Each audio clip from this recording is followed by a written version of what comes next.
नमस्कार। Daily legal news के episode 4 में आपका फिर से स्वागत है। दोस्तों, आज हम कुछ ऐसे टॉपिक पे बात करेंगे जो आज के अखबार में बेसिकली द हिंदू में और द इंडियन एक्सप्रेस में दिया गया है। एक एक करके हम इसे समझने का प्रयास करते हैं। सबसे पहला जो हमारे पास न्यूज़ है वो है MP freedom of religion ordinance 2020, और यहाँ पे कहा गया है कि मध्य प्रदेश गवर्नर ने फ्रीडम ऑफ रिलीजन ऑर्डिनेंस 2020 को मंजूरी दे दी है और इसका प्रोमुलगेशन हो चुका है। तो सबसे पहले जब भी हम ये न्यूज़ देखेंगे तो हमारे दिमाग में ये आना चाहिए कि आखिर ऑर्डिनेंस क्या होता है, ये कहाँ पे दिया गया है। जैसा कि हमने यहाँ पे देखिए राइट हैंड साइड में लिख करके रखा है, what is an ordinance, where it is mentioned in the law book, who can promulgate an ordinance, related provision, इससे रिलेटेड और भी जो प्रोविजन है उसके बारे में हमें जानना चाहिए। उसके बाद है कि कैन इट बी रीप्रोमुलगेटेड, क्या गवर्नमेंट इसे दोबारा रीप्रोमुलगेट कर सकती है, और लास्ट है maximum period of an ordinance. तो इस तरीके से यदि आप एक एक चीज को पढ़ेंगे तो ऑब्वियस सी बात है ऑर्डिनेंस के ऊपर जितने भी क्वेश्चन बनेंगे सारे क्वेश्चन का आप आराम से हल कर पाएंगे।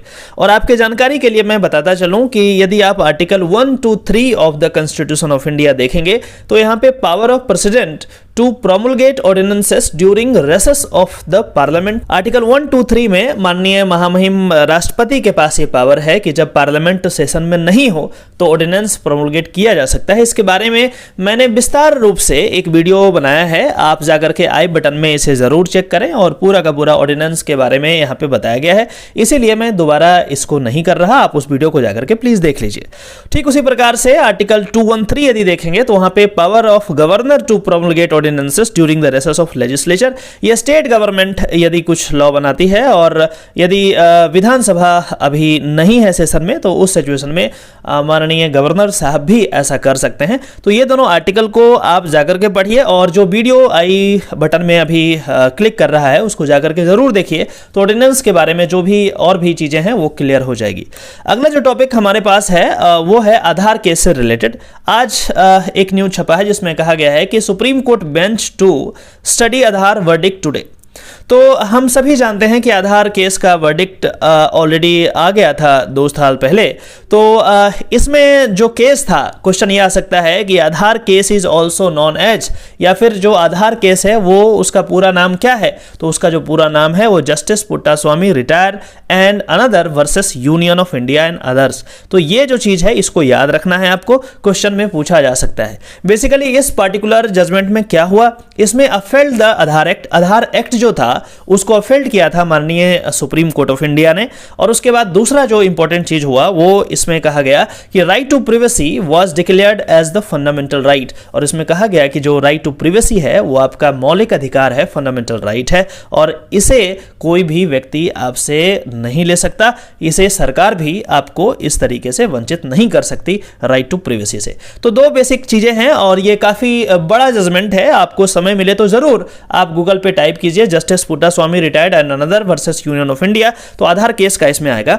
तो बेसिकली इसी केस का रिव्यू होना है, और इस पर्टिकुलर बेंच जो बना है इसमें रिव्यू करेंगे कि क्या जो पहले डिसीजन दिया गया था वो सही था या उसमें कुछ और चेंजेस करने की जरूरत यदि है तो वो बताएंगे। ठीक है, तो ये चीज आप इसको ध्यान में रखिएगा।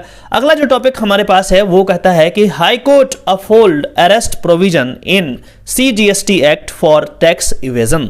यहाँ पे माननीय दिल्ली हाई कोर्ट का ये जजमेंट है, और इसमें कहा गया है कि यदि आप टैक्स चोरी करते हैं, टैक्स इवेजन करते हैं, तो उस सिचुएशन में आपको अरेस्ट भी करा जा सकता है। जो पिटिशनर थे उन्होंने ये दलील दी कि ये जो है सिविल टाइप का एक्ट है और इसमें आप कंपनसेशन ले लीजिए, आप हमसे फाइन ले लीजिए, आप अरेस्ट मत कीजिए इसमें। लेकिन माननीय कोर्ट ने कहा कि यदि आप इसको इवेजन करते हैं स्टेट के टैक्स को तो ऑब्वियस सी बात है इसमें आपका अरेस्ट भी हो सकता है। और यहाँ पे यदि आप तीसरा कॉलम देखेंगे तो यहाँ पे आप देखिए तीसरा कॉलम का फर्स्ट पैराग्राफ कहता है additional solicitor general also inform the court that a person under the CGST Act can only be arrested if the amount of the tax evasion is more than 2 crore. He further stated that all the offences in which tax evasion is less than 5 crore are available, and only grave offences involving tax evasion of more than 5 crore and above are non-bailable and cognizable. तो यहाँ पे court को माननीय additional solicitor general साहब ने बताया कि हर छोटे छोटे टैक्स एवेजन में अरेस्ट नहीं हो रहा है, उसमें तो फाइन लगा करके छोड़ दिया जा रहा है। लेकिन यदि हैवी अमाउंट है, आप कोई बहुत भारी भरकम टैक्स इवेजन किए हैं, टैक्स चोरी किए हैं, उस सिचुएशन में आपको अरेस्ट भी किया जा सकता है। और इसमें इन्होंने बताया कि 2 करोड़ से यदि ज़्यादा का टैक्स इवेजन है तो उसमें अरेस्ट किया जा सकता है, और इस तरीके की बातें की गई है। तो आप इसको भी एक बार ज़रूर देख लें। अगला जो टॉपिक हमारे पास आता है वो मैंने ऑलरेडी कल कवर किया था। यदि आपने नहीं देखा है तो डेली लीगल न्यूज़ का प्रीवियस एपिसोड जाकर के देखें, वहाँ पे हमने बताया था कि ये जो शख्स है जो जम्मू एंड कश्मीर में इनको एनआईए ने गिरफ्तार कर लिया था और यूएपीए लगाया था, और उसके बाद माननीय कोर्ट ने कहा था कि ये जो है इलीगल है और इन पे कोई भी केस नहीं बनता, और उनको बेल दे दिया था, उनको छोड़ दिया था। और जैसे ही कोर्ट ने ऐसा छोड़ा और उसके जस्ट बाद पुलिस उसे दोबारा गिरफ्तार कर ली, और तब बहुत सारे लोगों के मन में एक क्वेश्चन उठ सकता है कि कैन पुलिस री arrest the person if court found him not guilty. Court यदि फाउंड कर लिया प्राइमा फेसाई कि नहीं, इस पे ऑफेंस नहीं बन रहा है, इसको छोड़ दिया जाए, तो क्या दोबारा पुलिस ऐसा उसे पकड़ सकती है, अरेस्ट कर सकती है? अब देखिए इसमें क्या हुआ कि दोबारा दूसरा एफआईआर में इसको अरेस्ट किया गया है। जो एफआईआर को डील करते हुए कोर्ट ने उसे छोड़ दिया था, उस पर कुछ भी नहीं किया गया, लेकिन दूसरा एफआईआर कर दिया गया। दूसरा एफआईआर कोई और ऑफेंस में इसको कर दिया गया, और उसके बाद फिर से इसको अरेस्ट कर दिया। तो पुलिस बिल्कुल कर सकती है ऐसा। यदि कोई दूसरा एफआईआर बिल्कुल टोटली अलग है एफआईआर, तो ऑब्वियस सी बात है वो अलग एफआईआर है, और इसीलिए इनको अरेस्ट किया जा सकता है। ये फिर से कोर्ट में जाएंगे और कोर्ट में फिर से निर्णय यदि होगा तो फिर से इनको छोड़ दिया जा सकता है। तो पुलिस री अरेस्ट कर सकती है, लेकिन सेम ऑफेंस के लिए नहीं। यहां तो दूसरा एफआईआर ही दूसरा है, क्योंकि उस ऑफेंस के लिए यदि वो री अरेस्ट करती है तो ये कंटेम्प्ट ऑफ कोर्ट हो जाएगा, कोर्ट का अवमानना हो जाएगा, और कोर्ट के ऑर्डर का वायलेशन होगा। तो पुलिस ऑफिसर को फिर परेशानी होगी, उनको जो है दंडित किया जा सकता है माननीय कोर्ट के द्वारा। लेकिन इन्होंने दूसरा एफआईआर ही कर दिया, दूसरा एफआईआर कर दिया, तो फिर अब जो भी प्रोसेस है उसको चलेगा, फिर कोर्ट में जाएगा। तो इस तरीके से रीअरेस्ट किया जा सकता है दूसरे एफआईआर में, सेम में नहीं किया जा सकता। कल हमने इस टॉपिक को देखा था कि arrest should be the last option for police. Allahabad high court का यह निर्णय था। इलाहाबाद हाईकोर्ट ने ऑब्जर्व करा था कि जो personal liberty is a very precious fundamental right and it should be कटेड only when it becomes imperative. ये बात हमने करी थी, और हमने आपको कहा था कि अरेस्ट का जो प्रोविजन है वो चैप्टर 5 ऑफ द सीआरपीसी में दिया गया है। और लास्ट यदि पैराग्राफ देखें तो उसमें एक रिपोर्ट के बारे में भी माननीय कोर्ट ने कहा था कि इस तरीके का जो रिपोर्ट है ये बेसिकली पुलिस में करप्शन को शो करता है, और जानबूझ करके लोगों को अरेस्ट कर लिया जाता है, और जिससे पुलिस उसमें बाद में पैसा उनसे हटती है। ठीक उसी प्रकार का आज का न्यूज़ है, ये कहता है court pulls up police for illegally arresting man. यहाँ पे इलीगल तरीके से किसी को अरेस्ट कर दिया गया और पुलिस के द्वारा पैसा मांगा गया, और पुलिस जो है पैसा मांगा कि आप पैसा दो तब आपको बेल करा देंगे। और इस तरीके से जो एक्यूज थे उनके सिस्टर से पैसा मांगा गया, और ये चीज़ चूंकि प्रीवियस एग्जाम्पल में एकदम सटीक बैठता है, और पुलिस इस तरीके से आपको जो है मिसगाइड करती है, मिसयूज करती है। आपके पास लीगल नॉलेज नहीं है, इसका मिसयूज होता है। और यहाँ पे ये बात कहने में कोई हर्ज नहीं है कि illegal arrest is the bread and butter for police corruption. ये जो पुलिस का करप्शन है उसका जो ज़्यादातर अमाउंट जो उनको मिलता है वो बेसिकली इलीगल अरेस्ट से आता है। किसी को अरेस्ट कर लिया, उनको लीगल जानकारी नहीं है, लॉ की जानकारी नहीं है, लॉयर उनके पास नहीं होता, तो ऑब्वियस सी बात है वो पुलिस को दे देते हैं। दोस्तों, मैं इस पार्टिकुलर एपिसोड से और ये जो द लीगल इंडियन का हमेशा से प्रयास रहा है कि आप लॉ की बारीकियों को समझें, अपने आप को लीगली लिटरेट करें, ताकि इस तरीके का काम आपके साथ बिल्कुल भी ना हो। और यदि होता है तो अपने नज़दीकी वकील से instantly as soon as possible immediately consult करें। पुलिस को पैसा नहीं दे, अपने वकील साहब से मिलिए। और इस तरीके से यदि आप लॉ की जानकारी रखेंगे, लॉ के प्रति जागरूक होंगे, तो कोई भी पुलिस आपको परेशान नहीं कर पाएगा।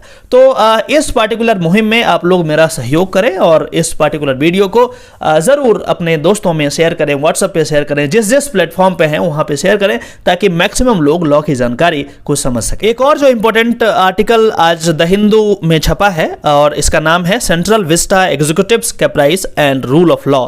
ये एक एडिटोरियल है और बहुत अच्छे तरीके से लिखा गया है। आप में से जो इंटरेस्टेड हैं आप जरूर जाकर के इसको पढ़िए। इसमें बताया गया है कि अभी जो सेंट्रल गवर्नमेंट ने पार्लियामेंट बनाने के लिए, नया पार्लियामेंट बनाने के लिए जो लैंड एक्वायर किया है, लैंड एक्विजिशन किया है, और वो जो चीज़ है वो तर्कसंगत एक तरीके से नहीं था, लेकिन फिर भी कोर्ट ने उसे इजाज़त दे दी बनाने के लिए। कोर्ट ने इस चीज़ को नोट भी किया है कि इस तरीके से ये चीज़ गलत तरीके से परमिशन लिया गया था, लेकिन उसके बावजूद भी गवर्नमेंट को इजाज़त दे दिया बनाने का। तो इसके बारे में एक बहुत ही अच्छा आर्टिकल एक एडवोकेट है उन्होंने लिखा है, आप ज़रूर जाकर इसको पढ़िए और उसके बाद इस पे अमल करने का भी प्रयास कीजिए। यदि आपके पास ये आर्टिकल नहीं है तो इस तरीके का जो आर्टिकल है, और इस पे मैं लगातार अपने द लीगल इंडियन चैनल जो मेरा टेलीग्राम का है उसमें मैं डालता रहता हूं।